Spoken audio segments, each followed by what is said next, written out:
Hi, this is Harna, chartered accountant 7/1 Narandalapet, Guntur.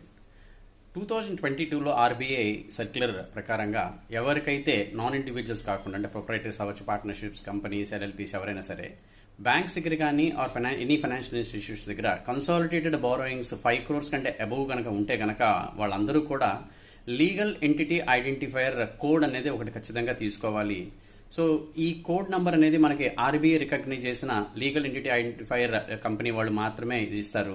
దానికోసం మనం అది ఆన్లైన్లో రిజిస్టర్ చేసుకొని అది 1 year కానీ 2 years కానీ అప్ టు 5 years వరకు దానికి ప్రిస్క్రైబ్డ్ ఫీ పేమెంట్ చేసి దానికి ప్రిస్క్రైబ్డ్ డాక్యుమెంట్స్ అన్నింటిని అప్లోడ్ చేసి ఆ కోడ్ తీసుకొని అది సబ్మిట్ చేస్తే బ్యాంక్ వాళ్ళు ప్రతి single transaction 50 crores and above transactions అన్నింటిని వాటిలో రిపోర్టింగ్ చేస్తుంది.